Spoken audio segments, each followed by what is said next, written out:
Salve, salve, turma boa de Jamacaru, tudo bem? Como é que vocês estão? Como foi a passagem de ano? Foi tudo tranquilo? Vocês ficaram em família, né? Aproveitaram, bateram aquela conversa, aquela saudade daquele parente que estava distante, da mamãe, do papai. Então, um ótimo 2022 para vocês, né? Que seja um ano de prosperidade, que seja um ano de conquista, né? Também que seja um ano que traga coisas positivas, tá bom? Então,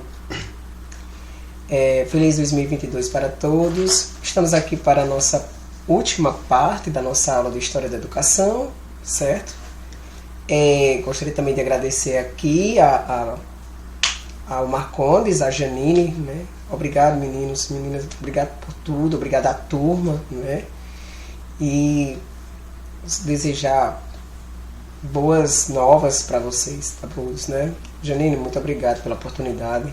Marcondes, digo mesmo, salve você e a sua esposa por tudo que vocês têm proporcionado para o professor Alisson, tá bom? Então, nota 10 para vocês e vamos lá. Turma de Jamacaru, a gente estava lá naquela conversa na aula 3, né? A gente veio falando um pouquinho sobre o ensino jesuítico, depois período pombalino, depois o período joanino, aí depois República Velha, né, que é aquela depois lá da proclamação da República, depois Estado Novo, governo Vargas, aí depois ali período de 45, 50 até 60, aquelas mudanças lá na reestruturação, governo provisório também, né, depois o governo do JK, Juscelino Kubitschek, o governo do Jânio Quadros, ali, antes do governo de Kubitschek, né, 56 até 60, né, com o governo do Jânio Quadros e toda aquela mudança política. Depois veio os anos 70, governo militar, os anos 80, início dos anos 80 também governo militar, teve aquelas mudanças todas, teve a Constituição nova, como de 88, e aí as mudanças dos anos 90, as conferências internacionais que houveram, que foram várias, né? Aí temos aquelas mudanças com a LDB 9394/96 de 96. Chegamos aos anos 2000, Fundo de Manutenção do Desenvolvimento da Educação Básica, Fundeb, diretrizes curriculares, novos decretos, novas emendas dentro da Constituição mesmo, da CF, também mais ainda dentro da LDB, trazendo o PNE em 2001, trazendo em 2010 também outro PNE, trazendo reformulação do ensino médio 2006, 2005, 2004, 2009, 2010 também. 2013 tivemos também mudanças na educação, tanto nos princípios da educação, quanto também na parte de extensão à lei da educação básica. 2017, Base Nacional Curricular Comum, né, para reestruturar o currículo, certo? Muitas coisas, né? Muitas coisas. Iremos falar de algumas hoje aqui, né? Eu vou passar um trabalho para vocês de pesquisa, para vocês consultarem, para vocês darem uma pesquisada e depois vocês passam um feedback para o professor, beleza? Tranquilão? Sussa? Tranquilo? Segue na boa. Vamos lá. Então, quando a gente vai entrar aqui nesse quesito da história da educação, uma das coisas que foi assim, que foi bem vantajoso para a educação e que dessa forma a gente vê hoje assim como um estereotipo, né, é a gestão democrática, né? É um dos temas mais discutidos hoje na educação, é essa questão da gestão democrática, da escola em si ter essa particularidade de automação, de tomar decisões e ver qual é o que melhor para ela, tanto na questão da própria construção do PPP, né, do Projeto Político Pedagógico, que é um documento restrito à escola, que é um documento flexível, que é um documento político, que envolve toda a comunidade escolar, professores, gestores, funcionários, pais e alunos. 5 membros. E tem aí a finalidade de proporcionar para a escola, né, e para os partícipes dela um posicionamento político de finalidade, de construção, de ações, né, de ações que venham a tanto sanar quanto melhorar o desenvolvimento de ensino-aprendizagem, né, dos alunos. Então, a gestão democrática, ela é para o ensino, né, ela tem até 2 princípios que eu trouxe aqui, que é para que a gente possa concretizar esse pensamento da gestão democrática. Participação dos profissionais da educação, elaboração do projeto político-pedagógico na escola, participação da comunidade escolar e o local em que ela está inserida, né? Por isso que é relevante que isso seja feito periodicamente, quer dizer, cada projeto político-pedagógico ele deve atender àquela demanda daquele ano. Porque a clientela do ano passado não é a mesma clientela do ano seguinte. Porque há uma nova reestruturação. Também a questão de revisão das metas do PPP. Aquela métrica que não deu certo, aquela métrica que deu certo vai ser aproveitada, aquela outra que não está dando certo, vamos rever, vamos reformular, vamos ver aqui o que está precisando e tal e tal. Então, isso precisa ser feito no conselho pré-ano letivo. Pré-ano letivo deve ser feito isso aí. Não pós-ano letivo, mas pré-ano letivo, certo? Então, como a gente vê na LDB, né, da educação básica, que essas unidades elas têm essa, vamos dizer assim, essa possibilidade de rever o que está sendo feito como prática educativa e poder, de certa forma, gerenciar as ações em cada unidade, né, federativa, em cada unidade escolar, em cada unidade municipal, ok? Outra coisa que a gente pede muito, a gente cobra muito também, de certa forma, é a participação dos pais perante o processo de ensino. Né? Como vocês que já são aqui também, né? Eu posso tratar vocês como colegas, né? Colegas da educação, a gente já teve junto, a gente sabe, a gente já discutiu isso antes nas nossas aulas, até na próxima aula passada, né? Quando a gente falou do ensino da língua portuguesa, né? A gente sabe que é fundamental que os pais participem desse processo, né, do ensino, né? E o projeto político-pedagógico ele insere diretamente os pais no contexto. Então, a escola também precisa abrir portas para que esses pais entrem, né? Possibilite eventos, qualquer método, qualquer coisa assim que faça com que esses pais saiam da zona de conforto de matricular somente o filho e acha que meramente isso é a contribuição máxima que eles possam dar para a formação dos seus filhos, né? E que isso não fique somente no ato de matricular, mas no ato dos pais estarem diretamente participando de todos os eventos da escola, né? E que a escola tenha uma comunicação mais efetiva, né, em relação a essa participação dos pais dentro não só do próprio conselho, né, no caso do conselho do PTPP, mas sim de maneira geral, certo? Que os pais sejam vamos dizer assim, que os pais sejam no caso, como é que eu posso dizer, eles sejam imbuídos dessas ações que tratam de coisas que sejam relevantes para a participação dos pais na escola, né? Não digo em tudo, né? Lógico que tem coisas que só cabe à escola, mas quando se tratar de algo que a comunidade escolar, no caso os pais, possam participar desse e colaborar, aí sim a escola sim deve fazer com que eles venham à escola. Então, aqui também a gente fala um pouquinho, boa parte da infraestrutura da rede escolar é precária. A malha viária de atendimento é mal administrada e representada, passando também pelo poder público, o custo com o transporte escolar. A gente ainda vai falar desse pouquinho desse transporte escolar. A gente realmente sabe que o programa do FNDE, que é o Fundo de Desenvolvimento da Educação Básica, né? Que nesse caso, é o Fundo de Manutenção, nesse caso não é o Fundeb, mas é um Fundo de Desenvolvimento da Educação, que é coordenado pelo MEC. Ele não só garante que haja esse financiamento para as prefeituras do programa de transporte, mas também de manutenção destes transportes. Que não é só comprar o ônibus e pôr lá. Não é só comprar o ônibus e pôr na rota. Tem um motorista, tem um pneu, tem a revisão periódica desse veículo.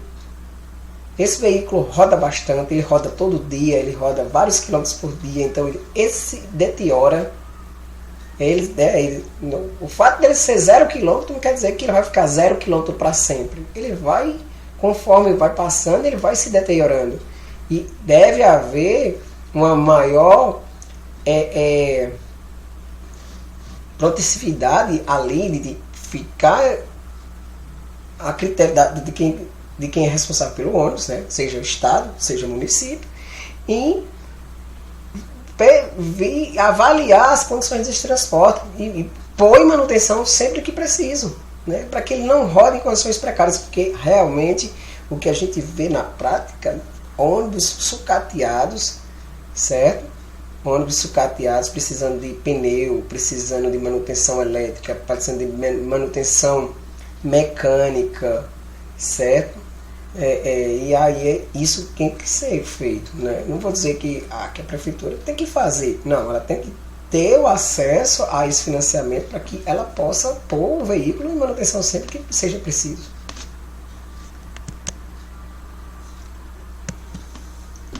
Por outro lado, as políticas educacionais são sempre um desafio, né, ao longo do prazo no Brasil. Né? A descontinuidade das iniciativas tende a marcar a ação do poder público.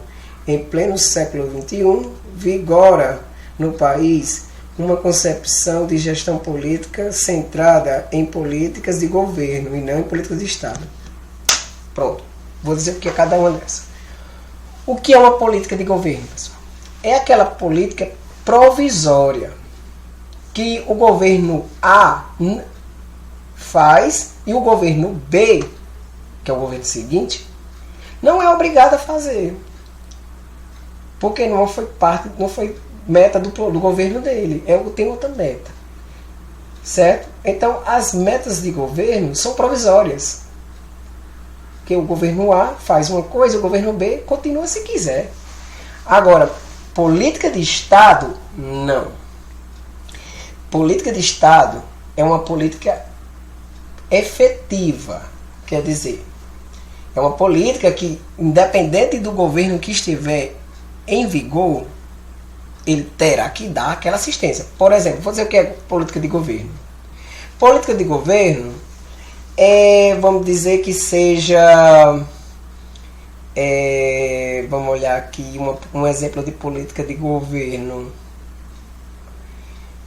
Vocês sabem quando há eleições que os candidatos falam de suas metas, não é? Não tem? Vou fazer isso aqui, vou fazer uma obra aqui, vou fazer isso. Pronto, isso aí é plano de governo.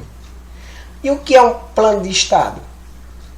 Uma política de Estado. Uma política de Estado, garantir educação básica, gratuita, né? Gratuita e obrigatória de 4 a 17 anos. Pronto, aí é uma política de Estado.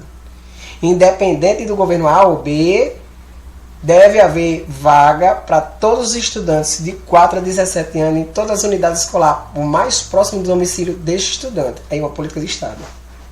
Independente de A ou de B, ele tem que garantir a vaga, certo?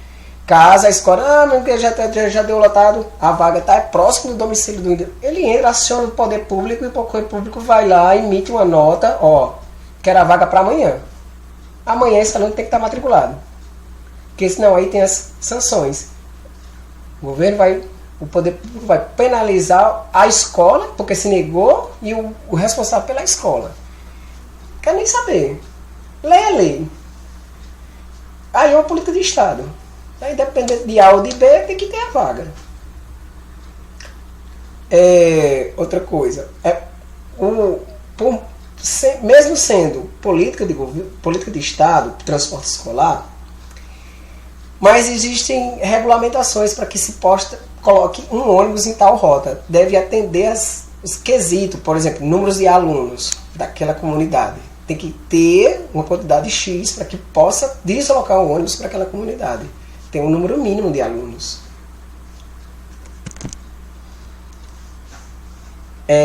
Então, assim, pessoal, quando a gente fala muito de política,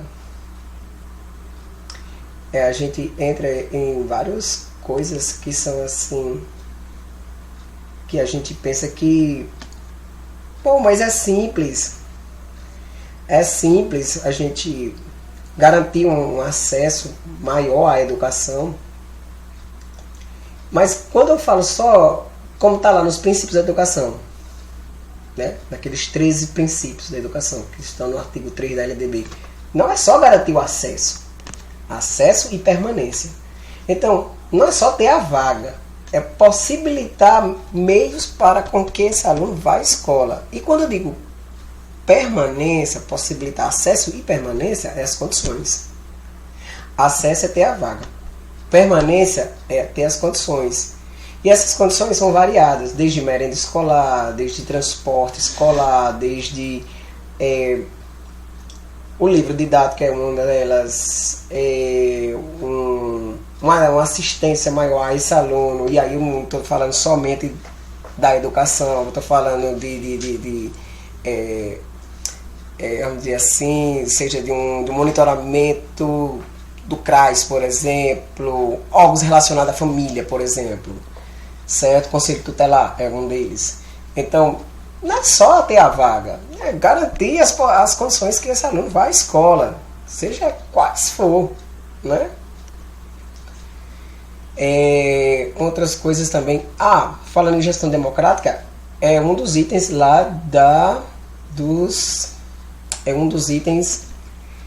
dos princípios da educação, tá? No artigo 3 da LDB. Falando agora de financiamento.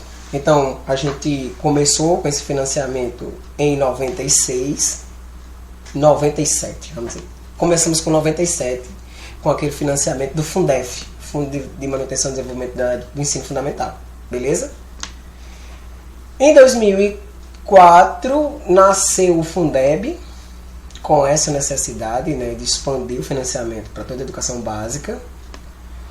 E de lá para cá, de 2004 para cá, a gente teve até 2021, que foi o ano final do Fundeb. Só que aí ano passado teve toda aquela política, não foi ano nem passado, não foi nem ano passado, foi 2021, na verdade, 2020. Foi 2020 e teve toda aquela movimentação política, que aí entraram vários deputados entraram com requerimentos, pedindo que fosse ampliado o Fundeb, e aí o governo não queria fazer isso, o governo queria colocar uma outra proposta que ia diminuir bastante o financiamento do Fundeb, mas aí que foi vencido pela maioria e o Bolsonaro não conseguiu aprovar a proposta que ele tinha para o financiamento da educação, e hoje ainda a gente tem ainda um financiamento ainda maior, né? Na verdade o financiamento foi aumentado nesse caso, né? Foi uma vitória bastante sofrida, né, para a educação, na verdade, para quem estava lutando ali lá no front, né? Na verdade lá na Câmara, né, para conseguir aprovar a ampliação do Fundeb, né?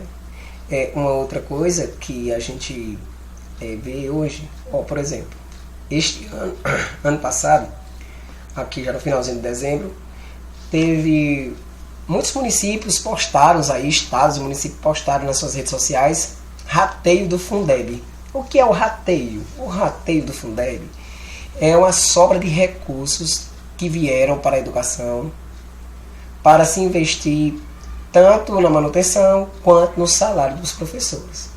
Quando encerra o ano, aquela sobra que fica, que geralmente fica bastante, deve ser rateado. Não pode se devolver ao governo federal e nem pode ficar. Tá? Quando um ano, independente do governo, se vai ser ano eleitoral ou não, quando termina o exercício do ano, que vai iniciar o outro ano, a conta tem que estar zerada. Tem que começar com zero. Não pode ficar nenhuma sobra. Então o que ele pega aqui dali? Ele pega aqui dali e deve dividir em folha para todos os professores. Certo?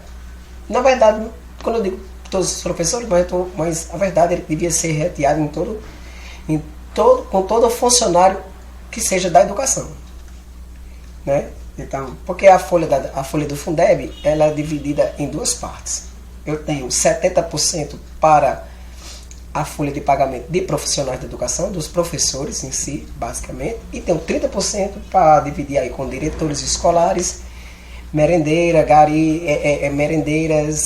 funcionários ali da escola, certo? A ESG, dos 30%. Então, na verdade, devia ser, a galera toda devia ser, que é funcionário da escola, devia ser dos 70%. Porque quando vai ter o rateio só pode ser para quem é dos 70% e não dos 30%. Mas tem gente do 30% que trabalha na escola. Então, se trabalha na escola, não devia ser do 30%, devia ser de 70%. Para receber também, porque é um direito de todos, certo? Então, quando a gente... tem muita coisa assim que ainda está errada na escola. Muita coisa ainda está errada, certo? Queria até, esse que eu falei agora para vocês, que agora em 2021 teve um rateio aqui para a maioria das pessoas, né, dos municípios, né, do Cariri, do estado do Ceará. Né? Em todo canto teve. Mas, pelo menos na minha escola, criou um atrito. Porque por exemplo, merendeiras não tiveram acesso ao rateio. E os professores, sim. Aí cria uma empatia. Que é como se os professores fossem melhor do que com a merendeira. Como se não fosse tão importante a merendeira e a funcionária da limpeza da escola. Não fosse importante para o processo. Que na verdade são. Então, assim, pessoal. Tem coisa que já deveria ter mudado. Essa cara da escola já deveria ter mudado. E no âmbito municipal, por exemplo, principalmente o município, né, que fica com a maior parte da educação, que fica com fundamental, fica na verdade com a creche, com a pré-escola, o fundamental 1 e 2. O estado só fica com o ensino médio. Então, o município sempre tem que ganhar mais. O repasse para o município sempre tem que ter maior, porque fica com a fatia maior. Olha a fatia. Né? Então, já que é feito assim, que isso seja feito da maneira mais coerente possível. Né? Então, o que são fontes de financiamento do Fundeb? Eu coloquei até aqui.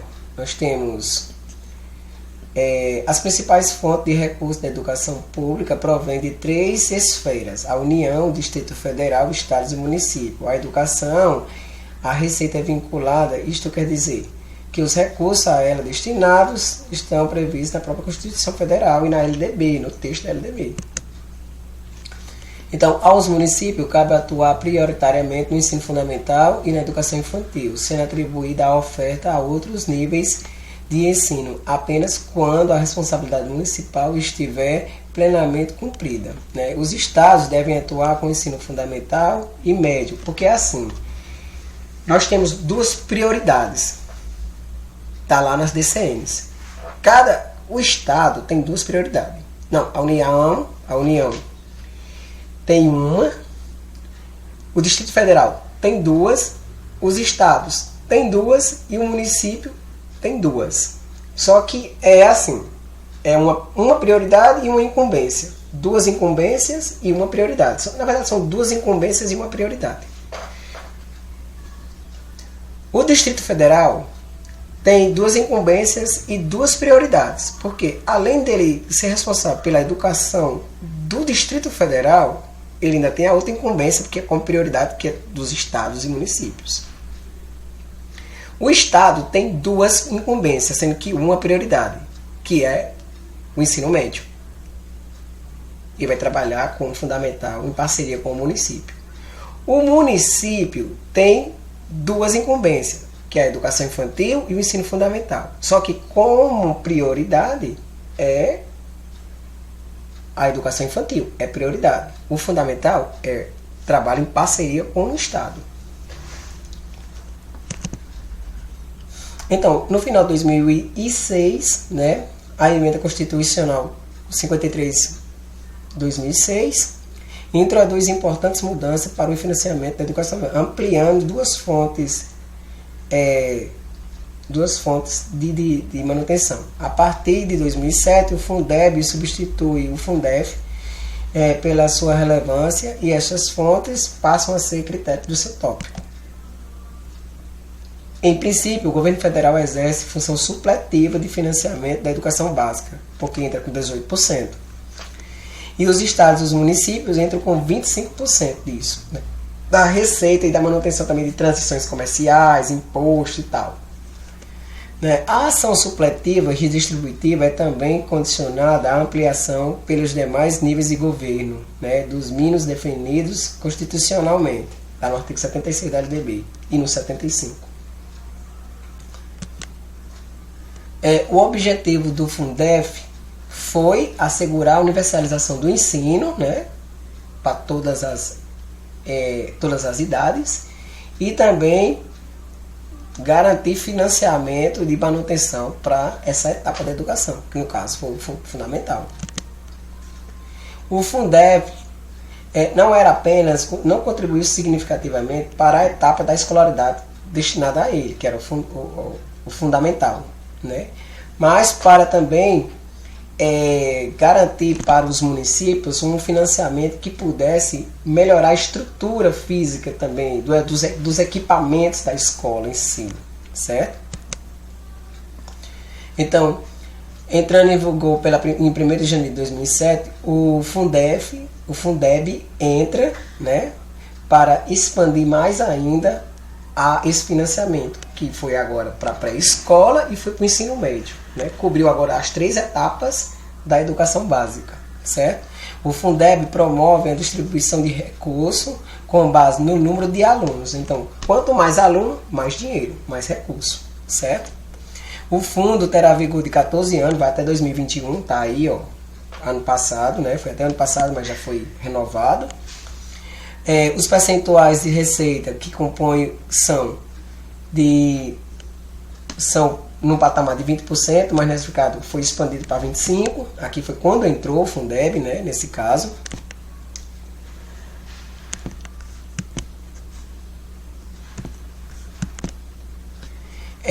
Nesse caso, outra coisa que entrou também em meio disso tudo foi o salário do professor, né? Que a gente teve essa mudança também em 2006, logo quando teve aquelas mudanças de reestruturação do fundamental de 9 anos. Também, junto com essa mudança, entrou também o salário do professor, certo? Que passou a ter um piso, né? Não havia um piso definido constitucionalmente, e agora passou a ter um piso constituído. Também fui pensar também na receita, né? Na casa do desconto que o professor paga para sua aposentadoria, né? Isso é a critério nacional, mas nós temos aquelas, vamos dizer assim, nós temos a previdência municipal que os municípios têm, né? As prefeituras fazem sua providência própria. Então, temos essas duas formas de previdência. Nós temos o INSS e temos as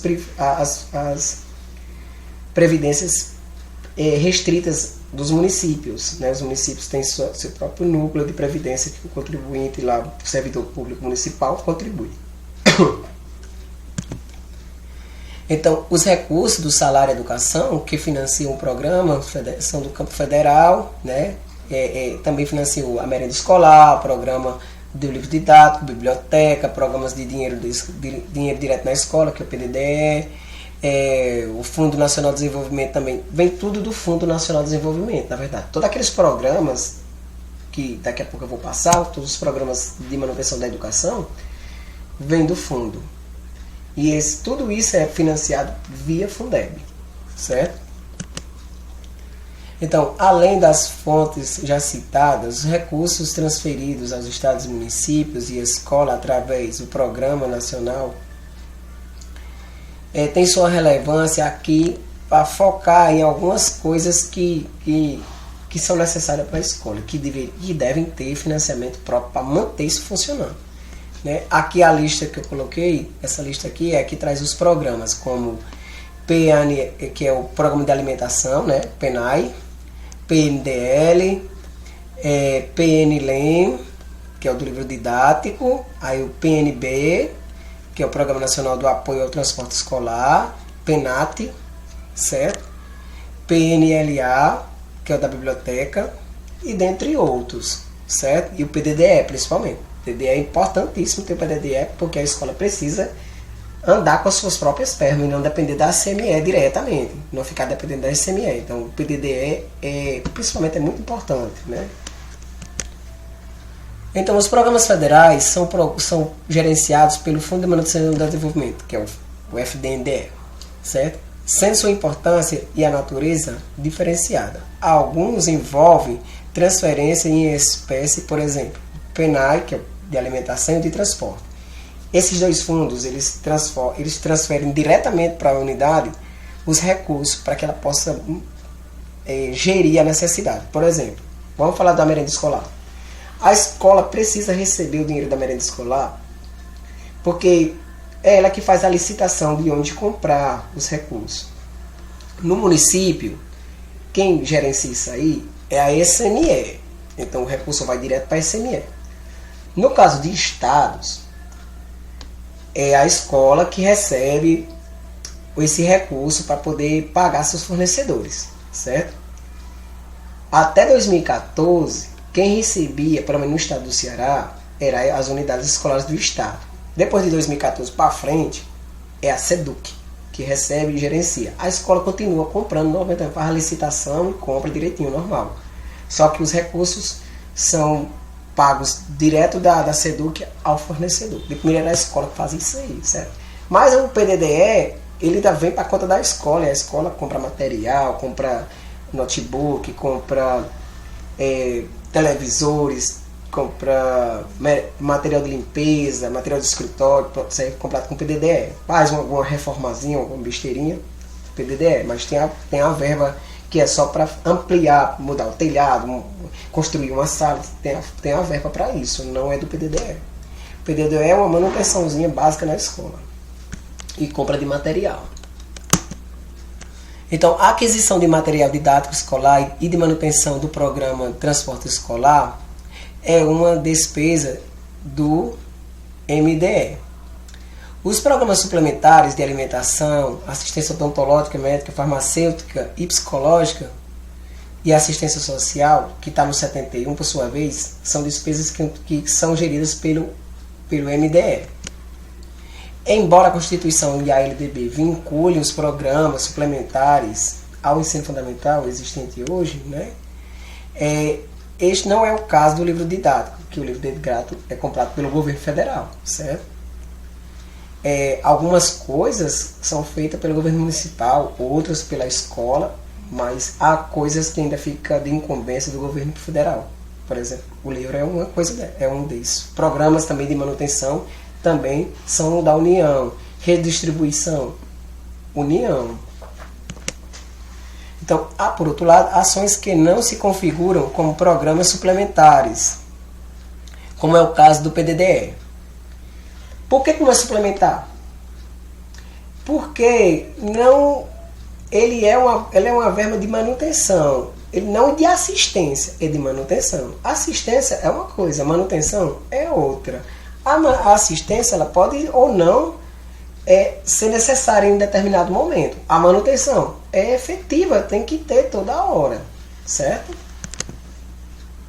Então, o Programa Nacional da Alimentação, mais conhecido como merenda escolar, né, tem por objetivo transferir esse recurso de financiamento da União para o Distrito Federal, municípios, né, Estado, para a compra de alimentos a suprir parcialmente as necessidades nutricionais dos alunos. O repasse é feito diretamente aos estados e municípios, tendo por sua vez no censo escolar como referência, porque assim, a SME e as CREDES, né, as SEDUCs, enviam ao governo federal dados da contingência dos seus alunos. Dados da contingência dos seus alunos. Isso via censo, né? Agora é tudo digital. Então, alimenta o censo, a escola alimenta o censo, passa aqueles dados para o governo vai contabilizando a quantidade de alunos X em cada município, e aí esse dinheiro é proporcional ao número de alunos. 4 mil, 10 mil alunos, 15 mil alunos, então vai pela quantidade de alunos, certo?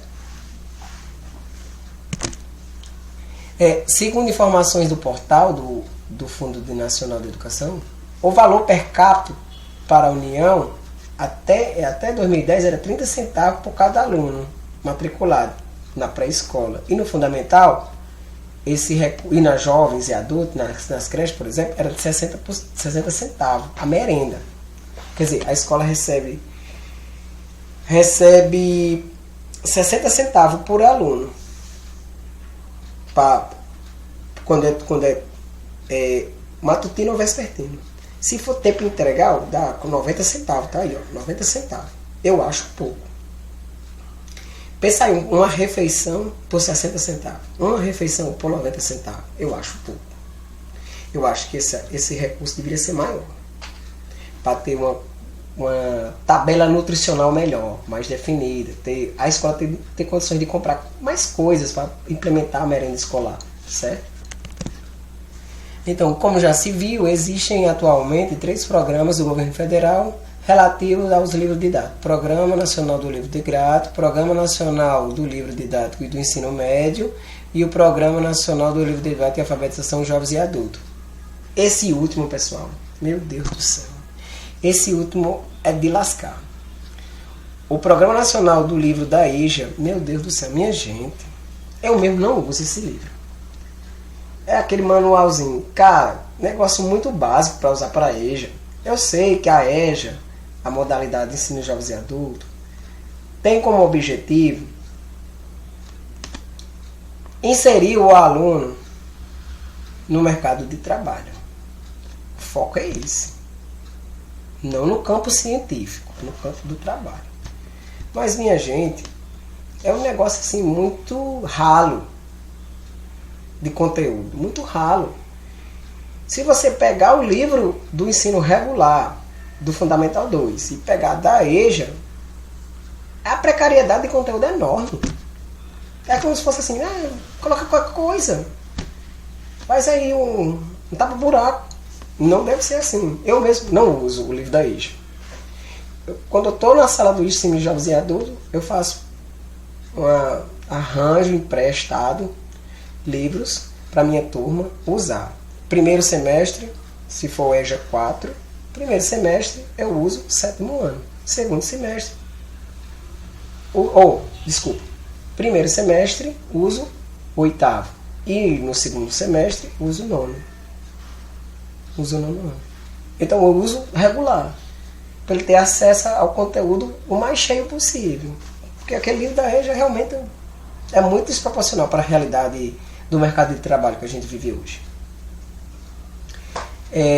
Outra coisa que eu queria falar com vocês, vou dar uma paradinha, tá bom? Pra gente tomar uma água e tal, daqui a pouco a gente volta.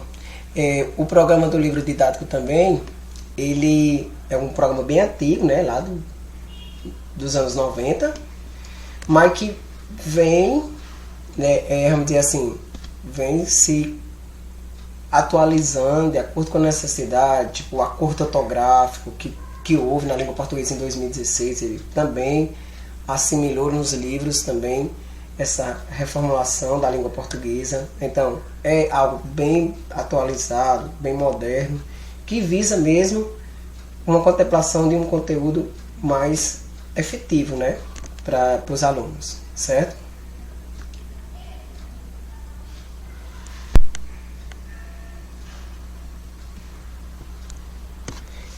Voltando aqui, pessoal, uma aguinha. Era o que eu estava falando, era sobre, nesse caso do programa do livro didático, né, foi repaginado, né, foi mudado aí em 2016 para atender às necessidades, da atualização da língua portuguesa, ok? A gente tem um percentual mais ou menos aí no slide, você dá para ver de quanto é investido no livro didático. É o programa do governo federal que mais tem recurso, que é onde é gastado mais dinheiro, no programa do livro, é onde gasta mais dinheiro, porque é livro comprado de editoras consagradas, né? Scipione, editora FTD, Ática, Saraiva, são editoras, vamos dizer assim, editoras que têm um respaldo, né, no campo educacional. É comprado por licitação, é feita uma licitação, é feito, por exemplo, é apresentado o livro a todos os professores escolhem o livro didático, e aquele livro didático que leva mais votos é aquele que é comprado, independente da editora.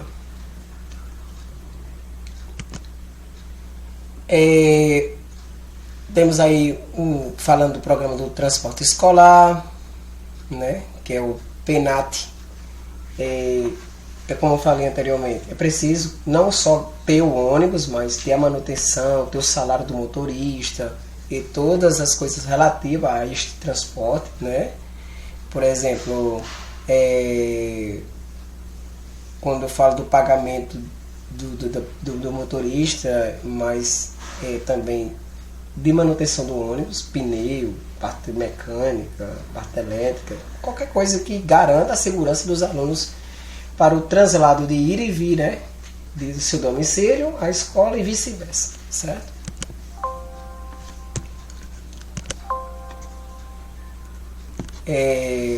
Eu queria mostrar aqui no outro slide a questão da BNCC, fazer um estudo. A Base Nacional Curricular Comum foi um estudo aí realizado nos anos anteriores, né, porque ele é 2017, então vamos colocar aí 2015 para trás. De 2017 até 2015 foi feito um estudo sobre os currículos, sobre de que forma estavam sendo colocados. A gente tinha ainda uma questão ainda desde os PCNs sobre a estruturação dos currículos nas unidades escolares, e foi feito uma sondagem, né, com todas as pessoas relacionadas à educação, secretários escolares estaduais, municipais, professores, cientistas políticos da educação, pedagogos, e chegaram à conclusão que necessitava de uma reconfiguração do currículo. Na verdade, organizar o currículo de acordo com a necessidade que a sociedade estava precisando, né? O público, né? Então foi construída a BNCC. A BNCC não só tratou da questão de como seria colocado o conteúdo, mas não do que seria colocado, que é o que vem proposto nos PCNs, que é o que vai ser lecionado, mas também de que forma e como. Então, configurou-se os conteúdos, as práticas e as habilidades. 3 eixos: conteúdo, metodologia e habilidades. Habilidades relacionadas a quê, professor? Habilidades relacionadas à observância desses conteúdos. O que os alunos, ao final do processo, deveriam ter, deveriam saber. Isso aí são as habilidades, né? Que agora a Base Nacional Curricular descreve pela nomenclatura, todas as habilidades, desde a pré-escola até o ensino médio, com todas as disciplinas, certo?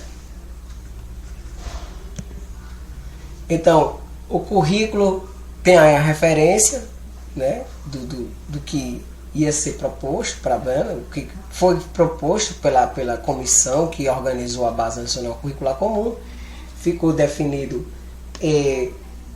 que deveria se reconfigurar os conteúdos para que pudesse ter um resultado melhor, né? Isso aí, depois de 2017, as outras avaliações externas já trouxeram novos dados mais atualizados, percentuais mais altos e DEBs melhores, né? Tudo com o incentivo da BNCC, né? Na verdade, como um recurso para nós professores, certo?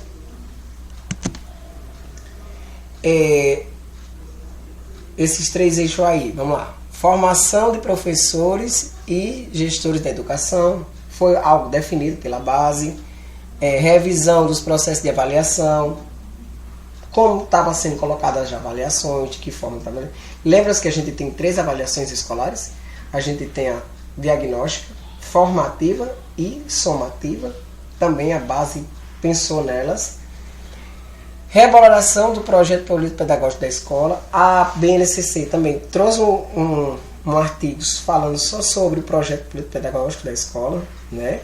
Porque era algo que ficava engavetado, então a Base Nacional chamou a atenção às unidades escolares a rever anualmente seu projeto político-pedagógico. Aqui, ó. Ela trouxe também algumas coisas para implementar dentro do plano, que deverá abraçar as diretrizes, né, as perspectivas apontadas pela Base Nacional, conhecimentos gerais, né, na definição do perfil, do planejamento das atividades, nas suas ações e metas, implementação do currículo de referência, efetivação do currículo deverá também perpassar por sua discussão no PPP, implementação do currículo, tanto da parte comum como da parte diferenciada, né, que eu tenho 2 currículos na BNCC. Eu tenho a parte diversificada, que tem ali a questão cultural, do folclore, dos temas transversais, e tem a base comum, né, com as disciplinas. Outra coisa, aqui também fala um pouquinho ainda também do PPP. Eu vou mandar esse slide para vocês rever com mais calma, certo? Formação de professores e gestores, isso também foi uma coisa repensada pela Base Nacional Curricular, e nos anos seguintes isso foi visto com mais clareza, né? Aqui alguns dados relacionados desde da implementação da base nos anos seguintes. E deixa eu ver aqui outra coisa.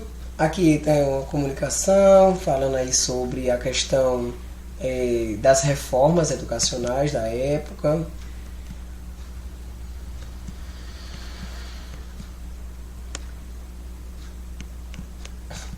Alguns slides falando.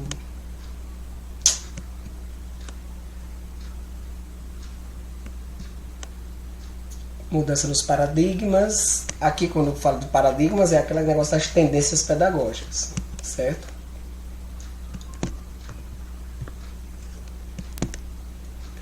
Aqui, eu acho isso aqui legal. Deixa eu voltar. Ó, isso aqui, organização progressiva das aprendizagens, certo? PCNs, DCNs, certo? E aqui a BNCC. Como eu te disse, a BNCC ela é apoiada em documentos que já estavam em vigor desde 97, certo? Era uma necessidade, minha gente, fazer a BNCC, reconstruir os currículos e transformar isso em base nacional curricular, porque os PCNs e as DCNs, um era de 97 e o outro era de 2004, são muito antigos. Acho que já estava em 2020, ia dar, né, 2017 para 2020, 3 anos, sem uma mudança, só de criação dos parâmetros curriculares, 2017, nós tínhamos aí o quê? 10, 20 anos. Né? 20 anos. E de DCNs nós tínhamos aí o quê? 17 anos. Então era muito tempo para não fazer nada. Certo? Então foi preciso fazer. Certo? Isso para melhorar o desenvolvimento da escola. Né? E aí assim também foi dado mais ênfase ao que estava sendo colocado para os alunos, de que forma estava sendo colocado e como seria avaliado. Por isso também as avaliações externas estavam em conjunto, com consonância com tudo isso que estava sendo mudado, certo? Então, atualizou os conceitos dos currículos, o currículo da educação infantil, né, o caráter dessas habilidades. Então, turma, isso vinha já tendo essa tendência de necessitar que houvesse uma reestruturação do currículo para que, enfim, a gente pudesse ter algo mais de acordo com as tendências educacionais, pedagógicas, desenvolvimento também social, né, vigente. Né? A base também trouxe algumas competências, como reavaliar o PPP, né?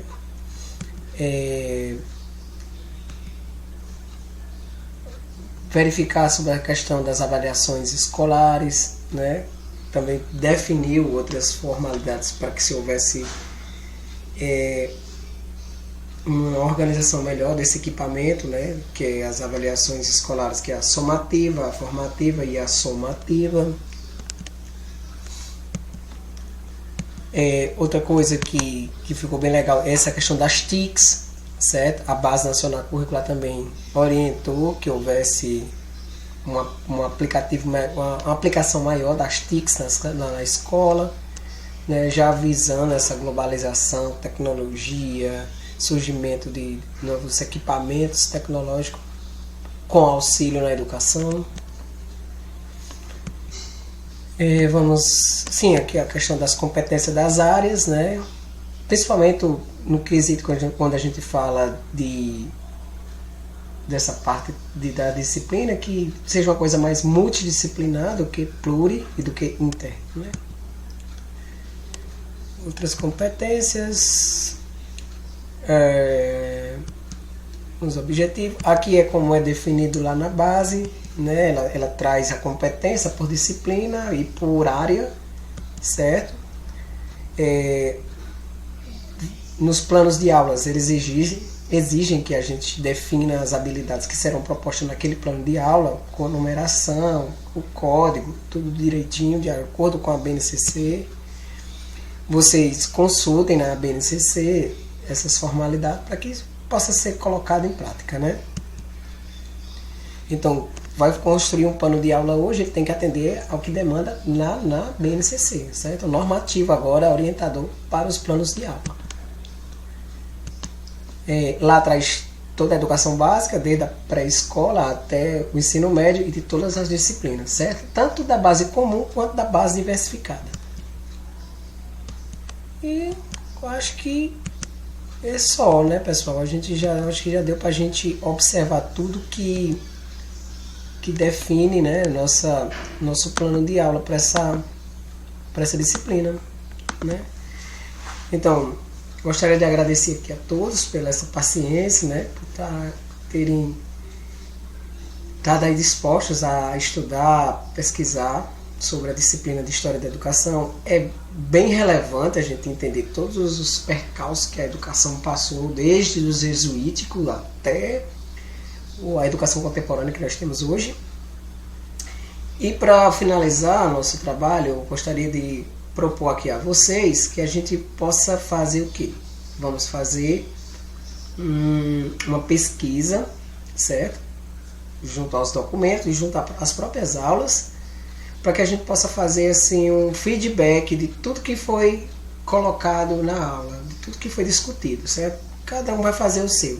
Vamos fazer em forma de resenha, certo? Vamos fazer em forma de resenha tudo aquilo que foi construído na aula. Então vocês aproveitem as aulas, aproveitem o material que foi disponibilizado pelo professor, para que vocês possam fazer uma leitura e fazer em texto, em forma de texto, o trabalho, tá certo? Eu quero que vocês façam digitado, com capa e configurado na BNT, certo? Para trabalho científico. Faça aquela configuração para a BNT. Quero só a capa, não precisa sumário nem folha de rosto. Só a capa com o nome do aluno, o nome da instituição, o nome da disciplina, certo? Data, direitinho lá embaixo, no rodapé, ano. E na outra folha, no caso, né? Tem a capa, na outra folha vocês façam o relato de tudo que foi importante na educação, certo? Vocês, cada um faz o seu, o que foi, assim, os pontos que foram mais positivos, assim, os pontos que foram mais relevantes para uma modernização da educação, certo? Desde lá de trás até os dias atuais, certo? Não precisa ser uma coisa muito grande, só que vocês possam fazer assim uma reflexão de tudo que foi colocado como importante, certo? Não é tudo não, mas vocês peguem assim aquilo que vocês acham mais interessante e coloquem no texto, tá bom? O trabalho tem que ser feito na linguagem referencial, então tem que ser na norma culta, certo? Não pode ser escrito na primeira pessoa, tem que ser escrito na terceira pessoa verbal. Deve ter coerência, coesão e ortografia, certo? Então, deve atender a norma da língua portuguesa, certo? Pontuação, ortografia, certo? Concordância nominal, concordância verbal, tem que estar tudo bem feito, certo? Não tenham pressa para fazer, tá bom?